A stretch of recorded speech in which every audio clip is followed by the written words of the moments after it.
सिंध ज़री university के सैलाब मुतासिर तलबा में USAID के मटन बेस्ड स्कॉलरशिप प्रोग्राम MNBSP के तहत स्कॉलरशिप चेक तकसीम किए गए।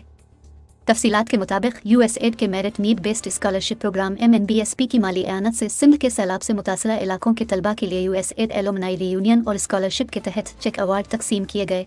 इस ज़िम्न एक तकरीब यूनिवर्सिटी के डॉक्टर AM शेख ऑडिटोरियम एल में मुनक़द की गई।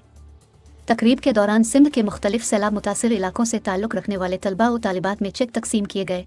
इस मौके पर खिताब करते हुए फैकल्टी ऑफ एग्रीकल्चरल इंजीनियरिंग के डैन डॉक्टर अल्ताफ़ अली सयाल ने कहा कि गुज़िश्ता 19 सालों से हायर एजुकेशन कमीशन के ताउन से और USAID की माली एआनत से काबिलियत और ज़रूरियात पर मबनी प्रोग्राम जारी है। इस प्रोग्राम के तहत पाकिस्तान भर के होनहार और माली तौर पर मुस्तहिक़ तलबा को वज़ाइफ से नवाजा है, जिससे आला तालीम के लिए होनहार तलबा के लिए माली मुश्किलात को हल किया गया है। University advancement and financial assistance के director professor doctor Muhammad Ismail Kunbhar ने कहा कि HEC का ह्यूमन रिसोर्स डेवलपमेंट डिवीज़न तरबियत याफ्ता और हुनरमंद इंसानी वसाइल को फ़रोग़ देने के लिए काम कर रहा है।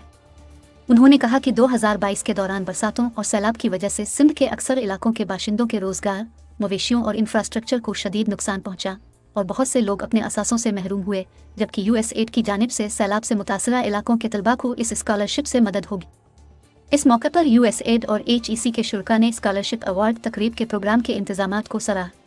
दूसरी जानिब university advancement and financial assistance के डिप्टी डायरेक्टर सैयद नोमान अली शाह ने प्रोग्राम के मुतालिक आगाही दी।